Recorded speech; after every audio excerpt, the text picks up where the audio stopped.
Hello and welcome once again to Crush Your Mountain Health. I am Henry Gaston, Certified Health and Life Coach, and I have with me another colleague who has started her journey a bit before I did in terms of helping individuals to reverse type 2 diabetes, lose weight, etc. Cassandra Geter is a health coach and founder of Have Faith and Live Well with Chasadah LLC. Now, for those of you that don't know that name, Hadassah, it is found in the Bible. It is actually the name, the Jewish name for the name Esther. Well, she focuses on chronic illnesses such as pre-diabetes, high cholesterol, and obesity. Her mission is to empower individuals to lose weight and teach a new, healthier approach to food so that they can live better lives. Cassandra was successful in reversing her own pre-diabetes and high cholesterol naturally. The weight loss was an added benefit. She has helped clients change their diets and have faith in themselves in order to meet their health and wellness goals. And so the reason why I want her on here is because we have a parallel trajectory. In fact, most people that come from this space, that are in this area, have had some sort of challenge that they overcame and now want to help others to do the same. I myself was successful to reverse my type 2 diabetes, and I'm so happy to have Cassandra on to show that it is possible. Without any further ado, Cassandra Geter, welcome to Crush Your Mountain Health. Hi, Henry. Thank you for having me. Well, happy to have you. Happy to have you. You know, not only that, while I'm here in the city of Oaks, you are in the Queen city of Charlotte. So you're not that far away. My other connection is I actually lived in that area for a short period of time. So let's talk a little bit about reversing type 2 diabetes. Tell us a little bit about your story and how you were successful at reversing T2D. Well, when I would go to the doctor and get yearly physicals, and my numbers were in the pre-diabetic range, and I had high cholesterol, and the doctor said, well, he didn't put me on medication. He said, well, just change your diet, and we'll see what happens. And so at that time, I started to learn more about. I met this herbalist at my church. And so he recommended certain supplements. And then actually what I did was I went on the Daniel fast for 3 weeks, and I started exercising as well. And then when I went back to the doctor, he said, whatever it is you're doing, keep doing it. And, the weight loss was just the added bonus, like you said, because Daniel fast, didn't have dairy and all of that thing, all of those processed foods that we sometimes like to enjoy. That's kind of interesting because a lot of people, you hear the Daniel fast, well, you wonder what the Daniel fast is. So, and now you correct me if I'm wrong, but in reading the scriptures, there in the book of Daniel, at one point, Daniel and his friends are taken to Babylon and they're exposed to all this Babylonian food, none of which, or most of which, they couldn't eat due to their strict Hebrew diet, according to scripture. Therefore, they began to have just vegetables and water. And at the end of a week or 10 days or so, they look better than everybody else. Right. Right? So here you are. You actually go on a fast that basically mimics that. And lo and behold, your weight starts coming off. Right. And your sugar, your cholesterol starts going down. Your sugar or your glucose starts to lower. And the doctor says, whatever you're doing, keep doing it. And that's a beautiful thing. Tell us, now, where did the essential oils come into play? Well, essential oils sometimes, I know as far as stress can be a big factor in chronic illnesses as well. And with a lot of the essential oils, you can diffuse them, particularly when you're going to bed at night, because it'll relax you. And there are some essential oils that you can rub on you and they'll just relax you. Like, for example, Lang Lang, is good, or you know, as far as getting you to relax. And that's where that comes into play. I know I've seen some significance.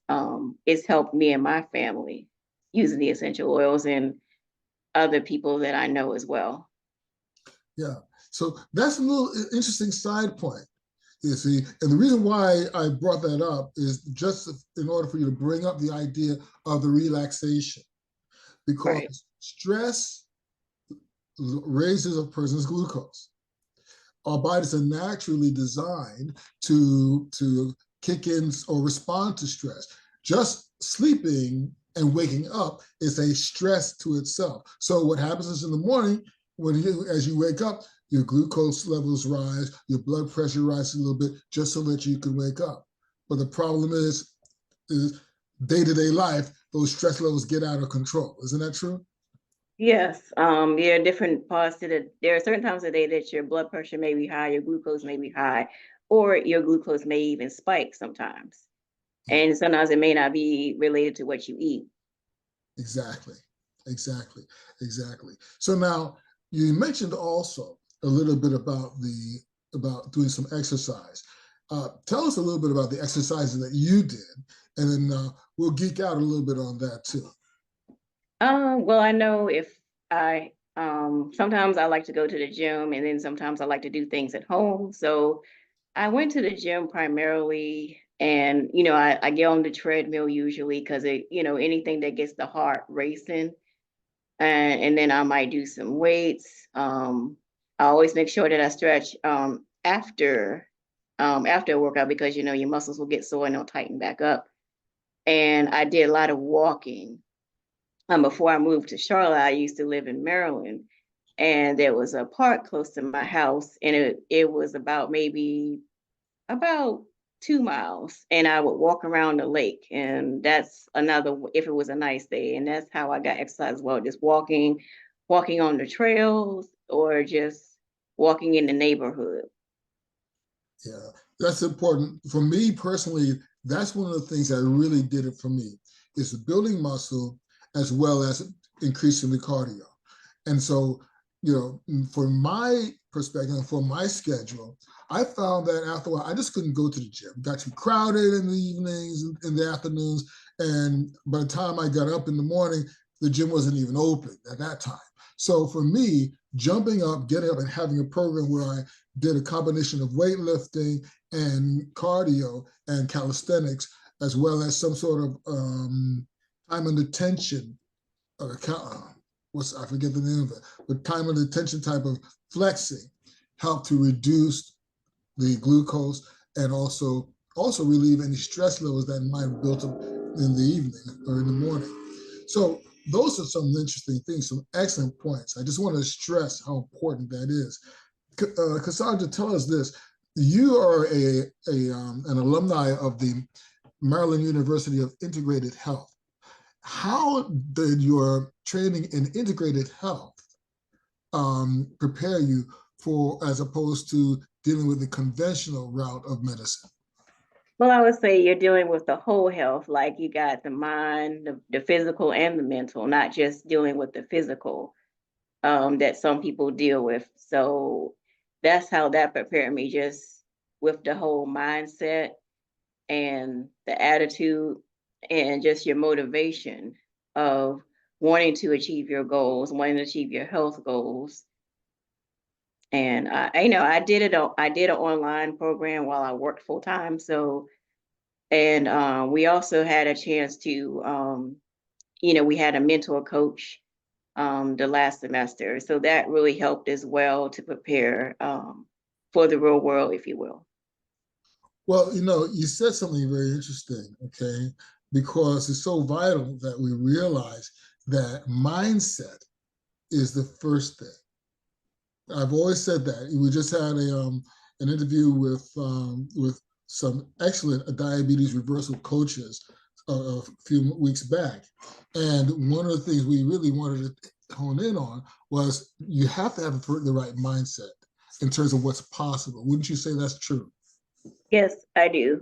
I would definitely say that's true, because if you tried everything Because I've talked with clients that maybe they tried everything and they're kind of hesitant, but you just have to look at what you tried and what didn't work and then try something new, but it can be done. So again, when it comes to that mindset steps, how do you work with your clients to achieve, number one, the proper mindset, and then to take the proper steps? Well, basically, I just have them, basically when they start the program, what do they want to achieve, what health and wellness goals they want to achieve, and the amount of time that it does take, and then just kind of see, because if you talk with the client enough, they will tell you really what the root of the problem is. Like if it's something that happened to them in childhood or something that happened to them recently that was traumatic and that might be keeping them from going forward. So once they talk about it, if they open up about it, then that might be the way of them moving forward with their, changing their mindset about things. Well, you mentioned something in terms of their childhood.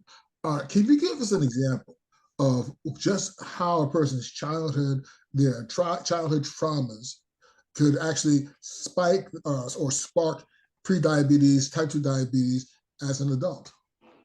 I know like as a people, we're fed certain types of food because that's tradition, that's what we're raised on. So and I know sometimes maybe as a child, maybe you ate a lot of food and maybe you gained a little weight, maybe you were teased because of your weight, or maybe things weren't good at home, like maybe you had your parents were always fighting, they divorced, and or maybe you weren't given the attention that you thought that you should have gotten at home, and so you went and you ate in your private. Because that's what I find too. A lot of people that um have a problem with eating, they tend to eat alone because they might be ashamed of what they're eating or how much they're eating more so. So anyone that has food addiction, that's an also a common trait. So the biggest challenge often is looking at the actions that an individual takes that can lead to their illness and perhaps what even started them on the road to. Right. So do you give them a little bit of a personal history questionnaire to go through before they get started with you? I do. I give them a questionnaire of just asking them certain questions, and like how, and like, oh, how often do you feel like this? Always, sometimes, never, those type of questions.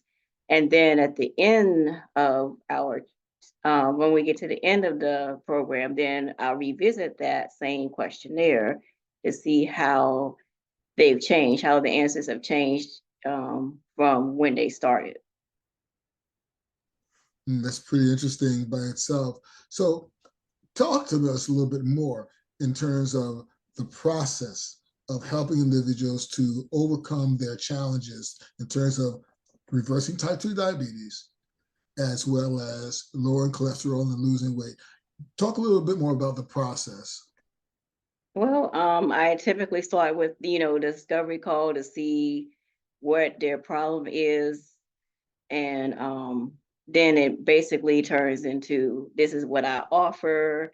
And then based on what I've heard from them, I would say this program will probably be good for you. I always recommend 3 months time because that gives the client time to achieve their goal, or if something they want to change. I mean, they can set more realistic small goals. And then I start with, of course, the questionnaire, and depending on the program, a lot of education, because there are a lot of people out there that don't know what a GMO is.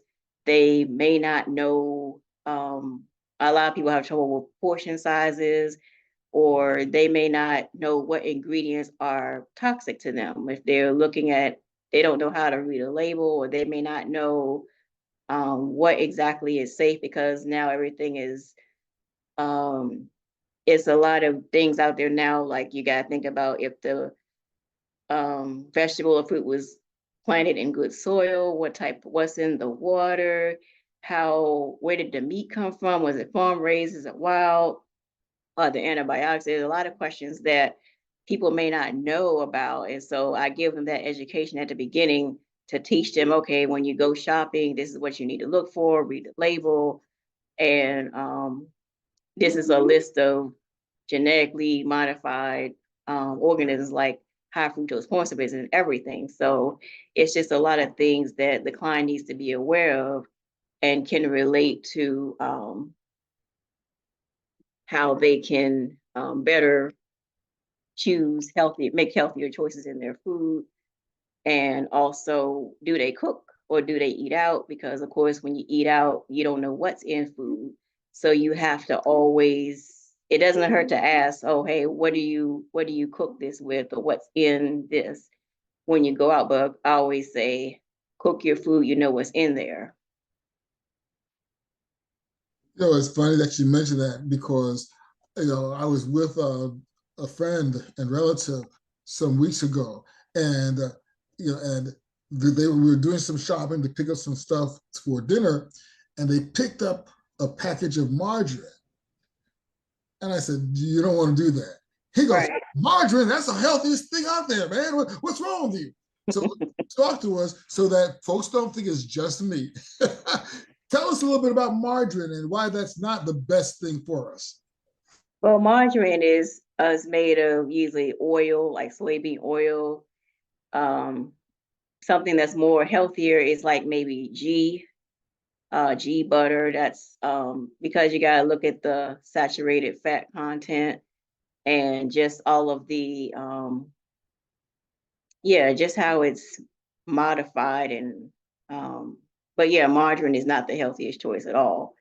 And then I'd also would say with seed oils, like a lot of them are not good as well either, because a lot of stuff is genetically modified. So if you're going to go with a seed oil, I would say extra virgin olive oil, tallow, avocado.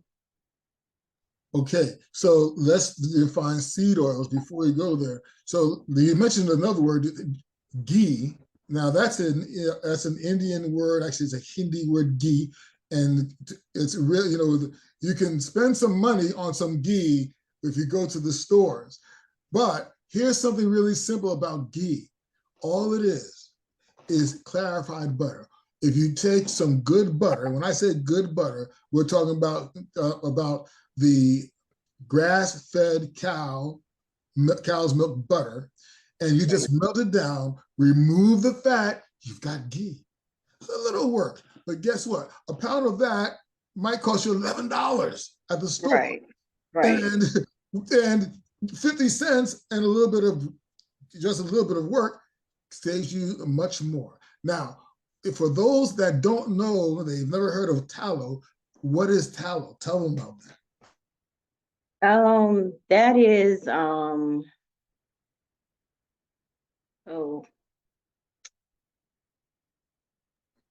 what is I gave you a brain freeze just now, which is okay. Yeah. That's okay, because most people, okay, don't think about tallow as being a healthy fat, but basically it is the rendered beef fat, and that can be pretty good stuff. First, it tastes great. Second of all, you can cook with it. There was a time when McDonald's actually used that to make their French fries. No more. They use seed oils. So talk to us about seed oils a little bit and help us to appreciate a little bit about that and why that's so bad for us.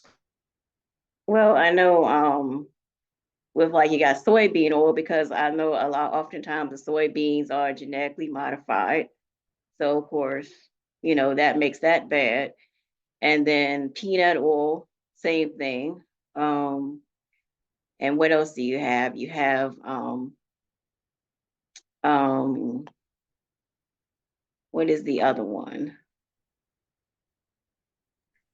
Well, of course, lard, of course, comes from pork. So of course, that's not good at all. Then you also, and on top of that, the stuff like Crisco, you have hydrogenated stuff. Then you think about when you talk about your seed oils, your sunflower seed oils, your what they call vegetable oils, those are actually so processed and highly processed, they do not come out looking the way they do in the bottles. Whereas, when you mentioned olive oil, that's a fruit. And when we press that, especially when you get the cold press stuff, that is just liquid gold and is actually good for your body. You don't see cottonseed mentioned in the Bible. The Bible does say, do not steal, it says, don't spoil the olive oil or the wine. So those are good, that's the good stuff for you. And again, your olive oil can actually help lower your cholesterol as well as reverse your type 2 diabetes. Okay, what other tips can you give us? Yeah, I would say when you buy olive oil, make sure it's extra virgin and in a dark bottle. Because when you put it in the refrigerator, you want it to, you kind of want it to solidify. So, the extra virgin is the first press, like you mentioned. Excellent point. Also, that dark bottle, you really want to keep it out of the sunlight. So that was a smart thing that you said, because again, a lot of people will go and get the olive oil and the bottle's nice and clear, and you see that beautiful green liquid, but the sunlight, believe it or not, your sunlight will affect the quality of the olive oil all the time. It will break it down over a period of time. So the idea is to make sure that olive oil is, as Cassandra said, cold pressed. That means it's the first pressing. It's extra virgin, as well as when you buy it, that bottle is a nice dark green bottle, not a clear one. That's an important thing. So again, when you take your clients through their ingredients, how do you teach them to be mindful of what they're buying? Well, I always say too, like if you can't pronounce it, then it's probably not good for you. Like a lot of things like maltodextrin is something that's is added. A lot of stuff is a preservative. They put a lot of things in there to preserve the product. Because I know I've had people complain about they buy vegetables and they go bad, but that's what happens. If you bought something and it just kind of didn't spoil, I would wonder what's going on with it. Is it, what did they put on it to keep it from spoiling? So when people say, oh, I don't buy fresh vegetables because they spoil so quickly, but actually it's a good thing. And you check organic versus not organic. You look at the label. And I was telling my client in our last session, you look for the non-GMO project label. That's an indicator that there are no GMOs in it. And if that label is not on there, then you can't really say that there are no GMOs in that product. Great. So now let's talk a little bit about GMOs, okay? Because people will hear that often. What do we mean by GMO? It's something that's been genetically modified. There was this company called Monsanto, and they would actually take the seeds to try to make it so that there were no weeds come up attacking the plant or bugs. So they think that they're doing you a favor, but they're actually not, because if the bug is not going to eat that ear of corn or whatever vegetable that you planted, then would it be safe for a human to eat?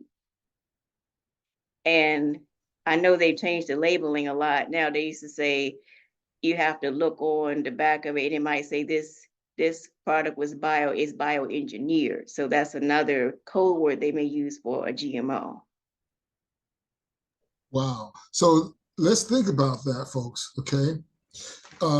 First of all, let's just kind of get a little philosophical here for a minute. The planet operates as one organism. So what we might consider a pest may have more of a purpose than we realize. So right. You think about the animals or the insects that stress these different fruits and vegetables that we eat.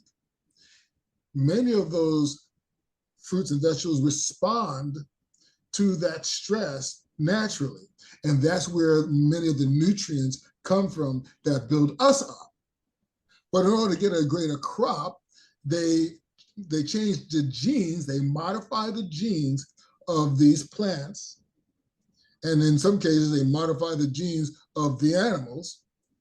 And what happens is now they can survive the onslaught of some sort of bug, but they don't get the nutrients. And then it goes into us. That brings us to the next point in terms of the animals themselves.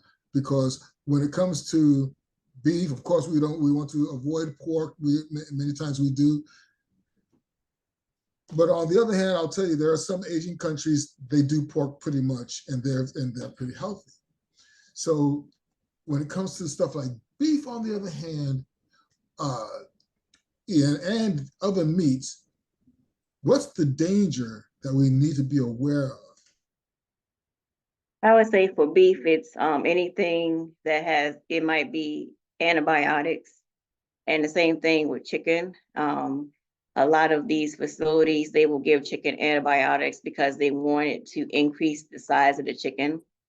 And so their breasts will be very heavy, and so heavy that they can hardly walk, be too heavy for their legs.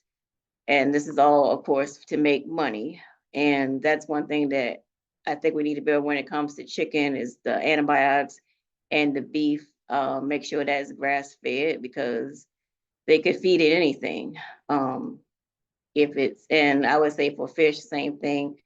Wild is better than farm raised. Farm raised, again, they can feed it anything.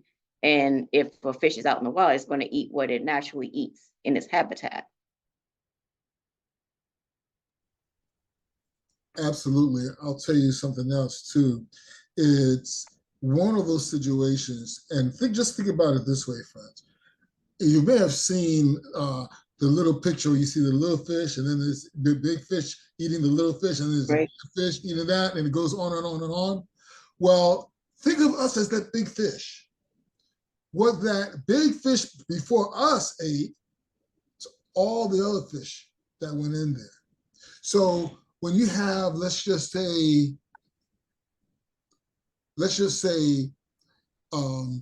farm-raised salmon, how do you think it got that color?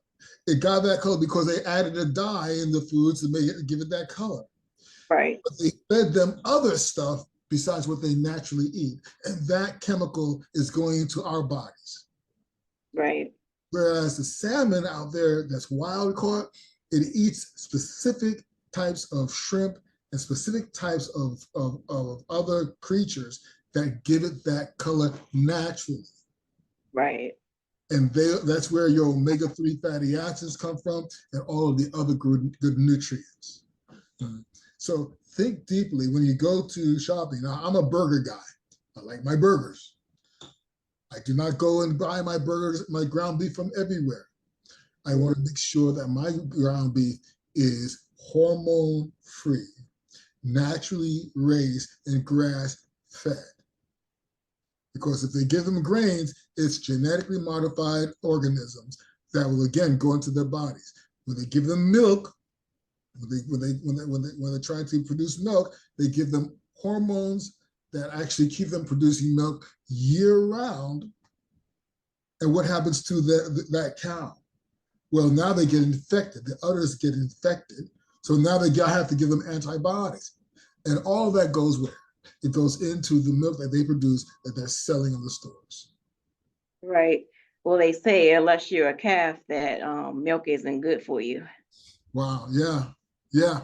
So milk, you mean to tell me milk doesn't do a body good? Well, I mean, that was something that they said back in probably the 50s and the 80s, to try to get us to drink milk.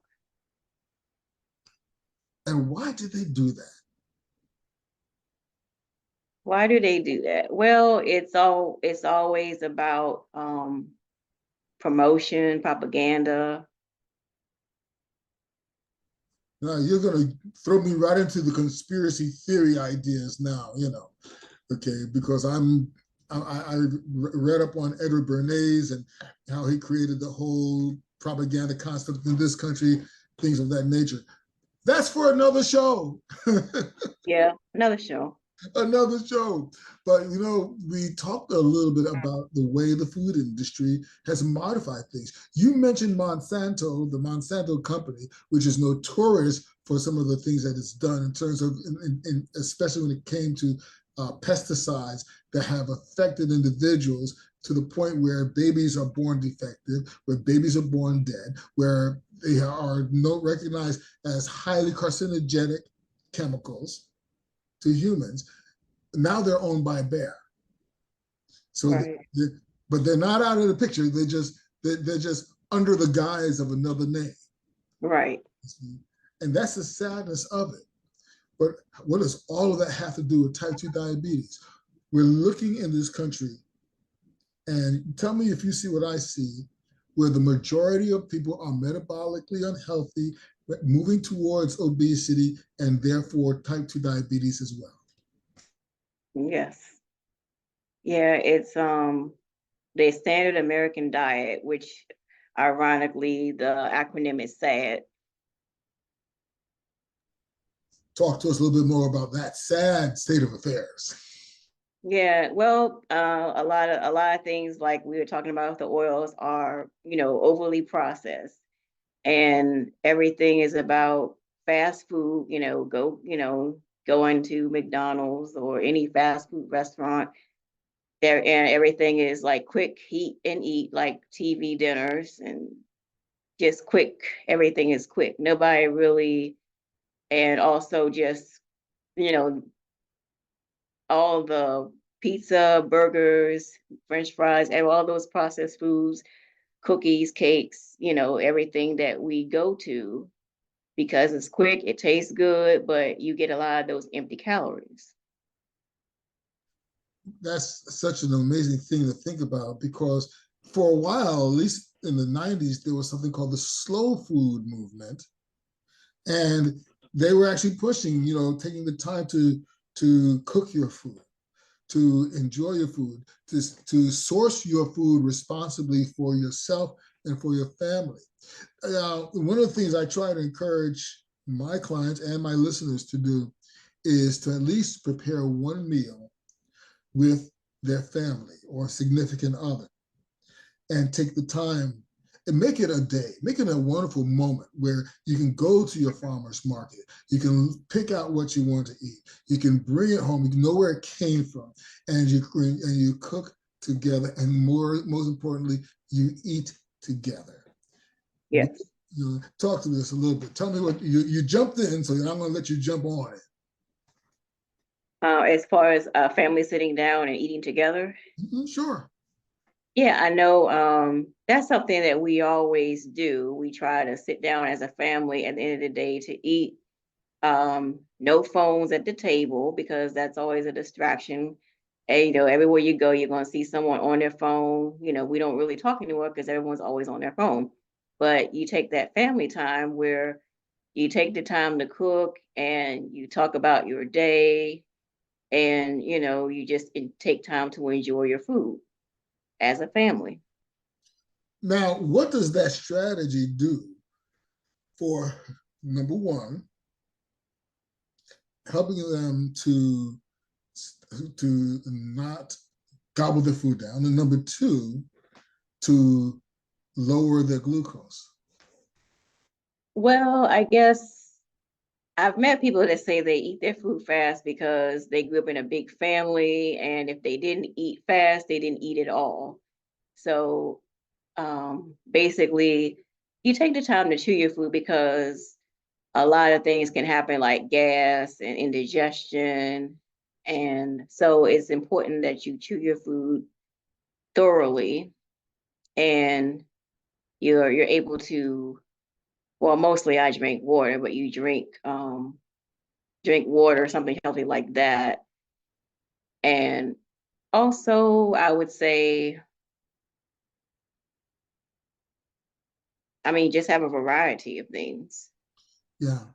Variety is a very important thing. Eat the rainbow, that concept. You may have heard that concept, And here's the thing about it. When you gather together, and if it's parents involved, they have to make sure that the dinner table is a space for relaxation, is a space of enjoyment and make it fun.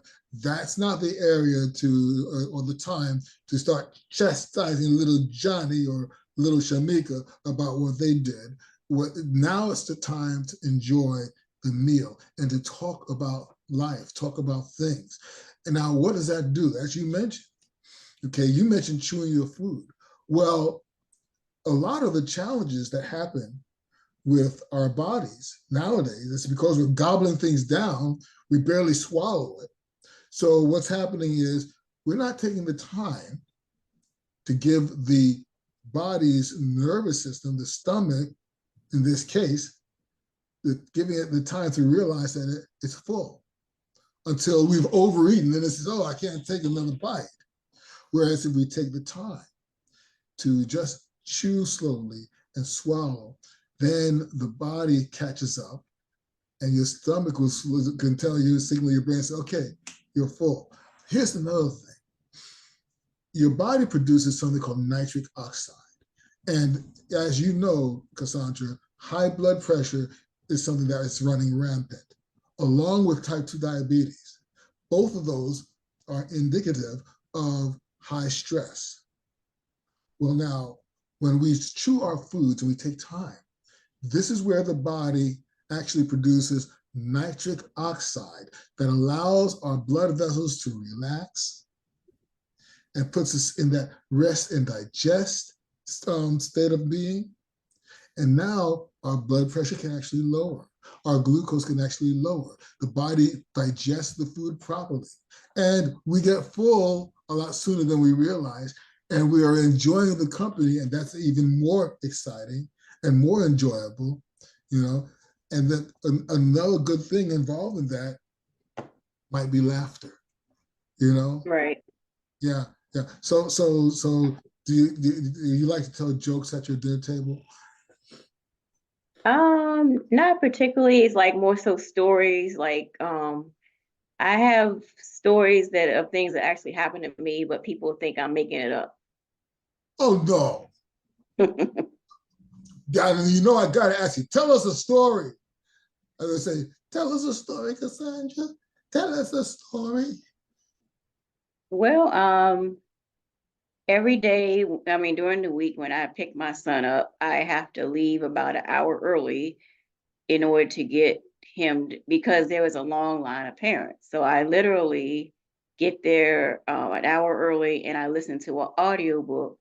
And I basically, it's a long, sometimes I try to get there that I'm parked in the school parking lot, but then I have to, sometimes I might get there a little later while I'm in the street and we're all just sitting there in line and then cars are going by. Sometimes cars honk and I just tell them to go around me, especially if you come through here every day, you know that school is about to get out and a lot of parents are here waiting for their child. So they're not caught, in all the traffic to follow on the highway. So that's like me 5 days a week. And people don't believe that. It's hard for people to believe what they don't experience. Right.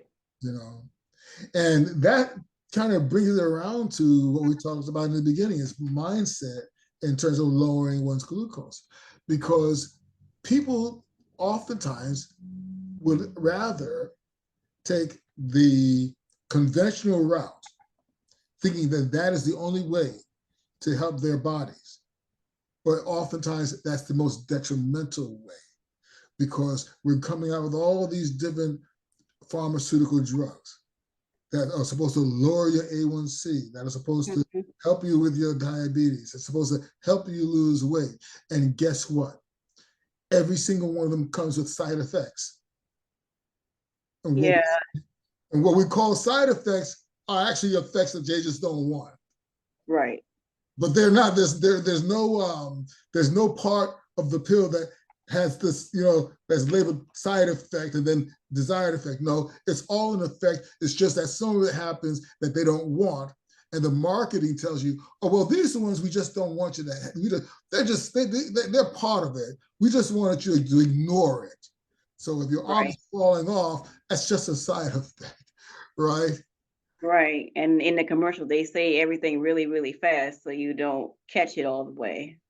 That's so true. It's true and it's sad. Right. Because now they're learning about things that Ozempic, Wegovy, all those things may be causing, including forms of dementia, Right. including a host of other illnesses that they haven't even begun to scratch the surface on, but they Right. rush the market. You see, so telling your story about having to wait is far more believable than what you would than seeing this list of stuff that people would go through and are willing to go through in order to get the healthy thing that they need to do. Tell me something, okay?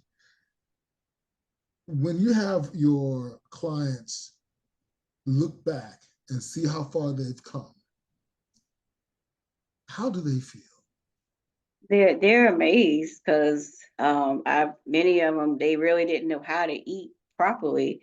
And then they're amazed at how well they feel better, they have more energy, and definitely the weight, and they don't eat as much as they used to. They're like, well, I don't have to eat that much now. Or they just change how they snack.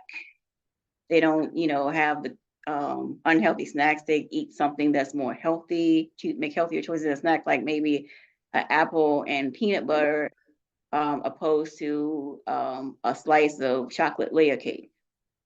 They can make those healthier choices, and they know how to deal with their stress. Like they may encounter stress on their job, but they're like, well, they don't let it get to them. They just kind of know how to um, just know how to, I'll say, block it out or not let it affect their health. Excuse me. Well, so that's so important because people, once they realize what they can do, they see the incredible amount of power that an individual has. So we really want to encourage people to, avail themselves of a health coach that can get them to that point. You see? That said, where can they find you, Cassandra? Where can they have faith and live well with Hadassah? Oh, I'm on social media. I'm on Instagram. I'm on LinkedIn. I'm on Facebook. I have a free Facebook group called Organically Reversing Chronic Illnesses. And my company website is havefaithandlivewell.com. And they can also give me a call at 704-709-9751. That's lovely. So please leave all that. We're going to have all that in the show notes for those that would like to avail themselves of Cassandra. Of course, you can reach me at henrygassenscoach.com, Chrysalis Coaching, and Chrysalis Coaching is now also Crush Your Mountain Coaching. We're kind of integrating the name with the show, so we look forward to seeing that going forward. We have so many other things happening this year, and hopefully we'll develop some events that we can include Cassandra in as well, because we want everyone to know what's possible. That said, I have one more question to ask you, Ms. Cassandra Geter. You're an incredible person with a lot of insight and experience, and we love your dedication to helping individuals to reverse type 2 diabetes, to lower their cholesterol, to make a change in life. Tell us, Cassandra Geter, what does it mean to you to crush your mountain? To me, to crush your mountain means to set that goal and take the steps to achieve it. That's what I call short and sweet. Some folks will expound on that at length, but that's really what it comes down to: setting the goal and taking the steps to achieve it. So we are confronted with this mountain, which is an attack on our health. And we grab our pickaxe, we grab our sledgehammer, and we chop away and we chip away until we see the light at the end of the tunnel. That's what individuals like Cassandra, myself, and so many other individuals out there are trying to do for the general public. We want to invite all to continue to do that, to come and avail yourself of that. And in the meantime, look for us on Facebook, Instagram, etc. And in the meantime, friends, I've got a number of things coming up. Please, in the next couple of weeks, Dr. Ray Dorsey will be discussing ending Parkinson's disease. He's got an excellent book of that name, and that is something that is another thing that's a man-made illness that can be avoided. And unfortunately, we have to just deal with it until we learn how it can be reversed in the future. It may not happen on this side of Armageddon, it certainly will happen on the other side. In the meantime, as I always say, don't just climb a mountain, crush through it. See you next time. Thank you so much, Cassandra. Thank you. Thank you for having me.